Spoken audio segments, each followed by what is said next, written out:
इस वीडियो में बात करेंगे force between two infinitely long parallel current carrying conductor. अब यहाँ पे जो इनफाइनाइटली लॉन्ग वर्ड यूज़ हुआ है, क्या इस वर्ड का मतलब इतना वायर का लंबा होना है कि इस वायर की लेंथ को हम मेज़र ही नहीं कर सकते? जी नहीं।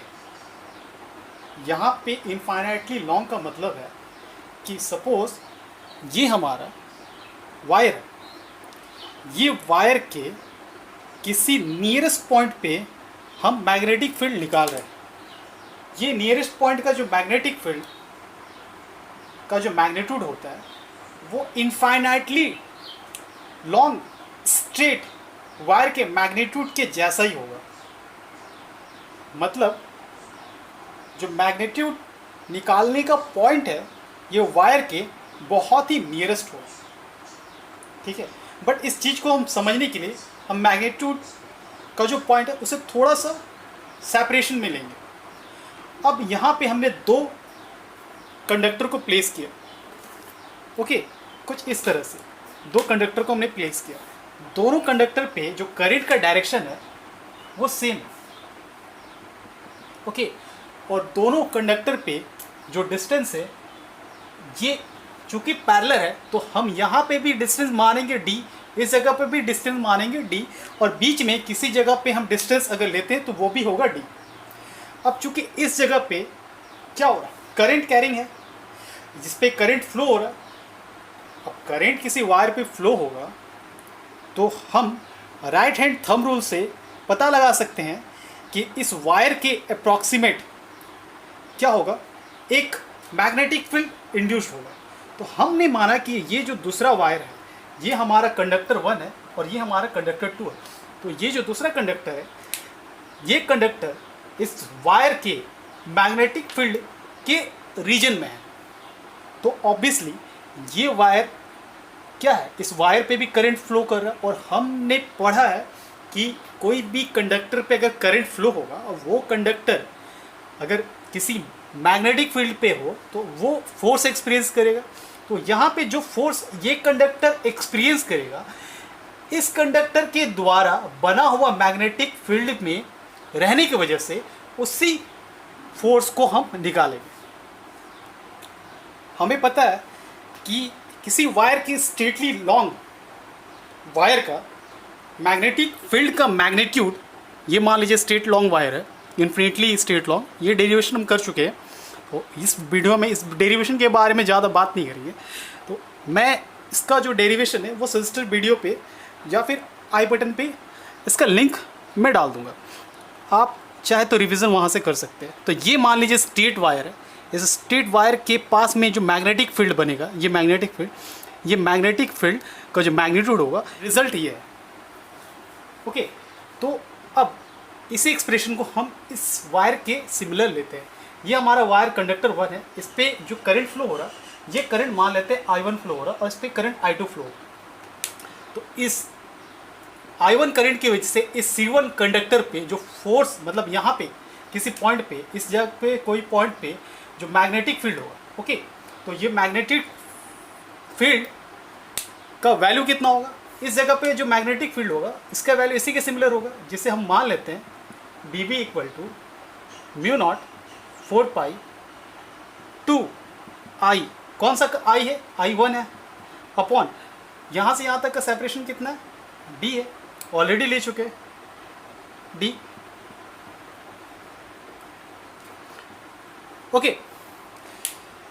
इस एक्सप्रेशन के अकॉर्डिंग हमने इस वायर पे, इस पॉइंट पे जो मैग्नेटिक फील्ड बना उसका रिजल्ट हम ये लिखा। अब ये वायर पे जो करंट है वो I2 है। अब ये करंट, ये वायर करंट कैरिंग वायर इस पॉइंट पे हम रखेंगे तो ये एक फोर्स एक्सपीरियंस करेगा, ओके। अब वो फोर्स का डायरेक्शन कैसा होगा, पहले मैग्नीट्यूड की बात करें।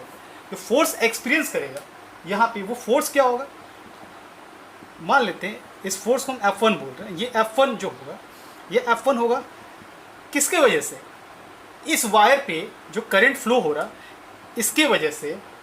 और इस करंट का जो लेंथ है मान लेते हैं हम, करंट का लेंथ L मान रहे, और जो मैग्नेटिक फील्ड यहाँ पे बना इस मैग्नेटिक फील्ड बी की वजह से, तो यहाँ पे ये जो फोर्स है, ये फोर्स इस I2 करंट का जो वायर है इस वायर पर लगेगा। कितना लगेगा? तो इतना वैल्यू पे लगेगा। ये एक्सप्रेशन हम कैसे लिख रहे हैं? ये एक्सप्रेशन हमने लिखा चूंकि I2 L क्या है? ये लेंथ ऑफ अ वायर, और B, ये B कौन सा है? ये B ये परपेंडिकुलर डिस्टेंस है, दोनों के बीच का एंगल 90 डिग्री है।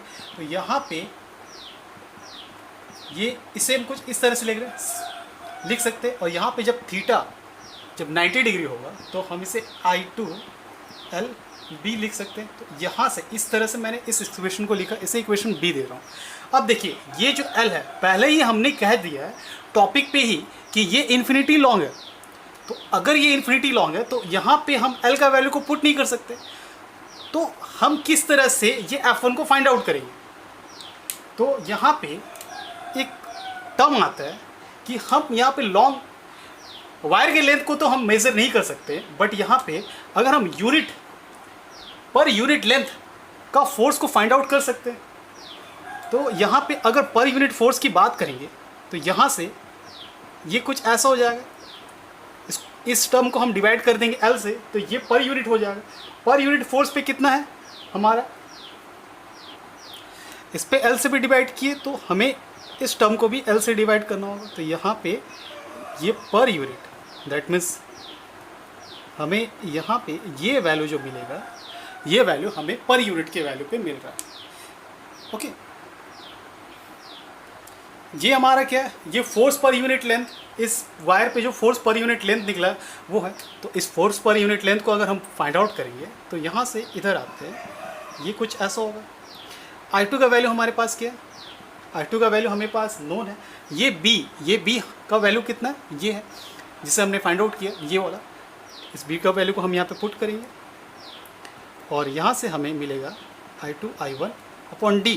तो ये जो इक्वेशन मिला है हमें, ये इक्वेशन होगा इस वायर पे पर यूनिट फोर्स का। इस वायर पे फोर्स का जो मैग्नीट्यूड है ये है। फोर्स का डायरेक्शन कितना होगा? फोर्स का डायरेक्शन, ये इस डायरेक्शन में करंट है। ओके, तो यहाँ पे by using left hand rule हम फोर्स का डायरेक्शन का पता लगा सकते हैं। फोर्स हमारा किधर आ रहा है? इस डायरेक्शन में। इस पॉइंट पे, इस वायर पे जो फोर्स लग रहा उसका मैग्नीट्यूड का डायरेक्शन इधर है। तो सिमिलरली इस वायर पे भी करंट फ्लो हो रहा है, I2 करंट फ्लो हो रहा है। तो ये वायर अपना एक मैग्नेटिक फील्ड बनाएगा।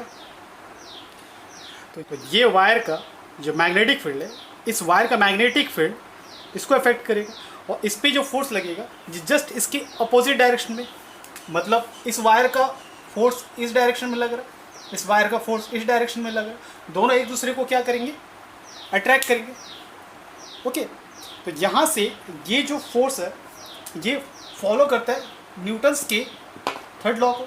फ्रॉम न्यूटन्स थर्ड लॉ आप बोल सकते हो, क्योंकि दोनों का जो डायरेक्शन है वो डायरेक्शन ऑपोजिट है बट मैग्नीट्यूड सेम है, जिसकी वजह से दोनों फोर्स एक दूसरे को अट्रैक्ट करेंगे। और बोल सकते हैं ये किसी भी पैरेलल करंट कैरिंग कंडक्टर जिस पे डायरेक्शन सेम हो, अगर उनको हम पैरेलली प्लेस्ड करें तो उस पर जो फोर्स लगेगा उस फोर्स की वजह से वो एक दूसरे के करीब आएंगे। इसी के अपोजिट अगर हम रखें इस कंडक्टर का करंट इस डायरेक्शन में, इस कंडक्टर करंट इस डायरेक्शन में, तो ये एक दूसरे को रिपल करेंगे। I hope this video will be helpful for you. मिलते हैं आपसे नेक्स्ट वीडियो में। Till then bye.